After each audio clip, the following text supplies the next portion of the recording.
All right, y'all, let's knock out 16, 17, and 18. So question 16 says, a number cube with faces labeled 1 through 6 was rolled 20 times. So that's going to be my total. Each time the number cube was rolled, the number showing on the top face was recorded. The table shows the results. So frequency shows how many times.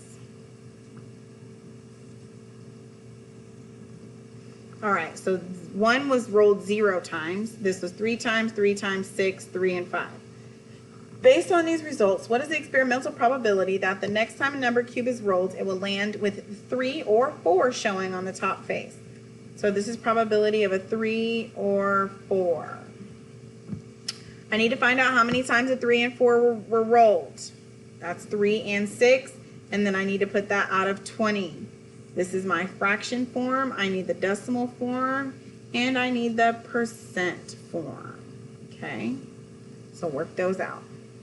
Number 17, on Miss Starling's shelf are 7 books, 7 mystery, 6 science books, 3 adventure books, and 8 history books. I need a total.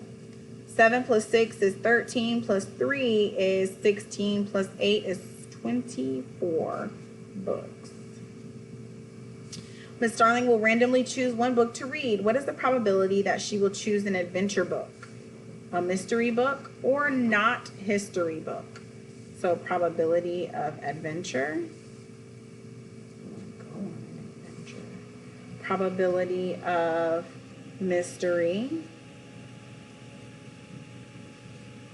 And you'll put that out of 24, and you'll put that out of 24. And you'll put P, not history. Leave yourself some room to write a number here. Out of equals 24. For example, if I did P, not mystery, I would do 24 minus 7 over 24, and that would equal 14 out of 24, and then that would be simplified to 7/12. Okay? Whoa, cut that bottom part off. Okay? This is an example. Okay, I'm not doing the ones that you need to figure out. And then lastly, at a movie, 9 out of the first 10 students who entered the theater were carrying a backpack.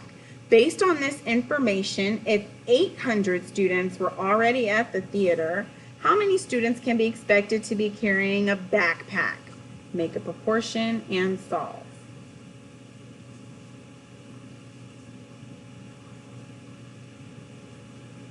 I'm not going to tell y'all what the proportion is, but you should be able to figure it out. Here's a proportion. 2 equal fractions. What makes them equal? All right, good luck. See y'all Friday.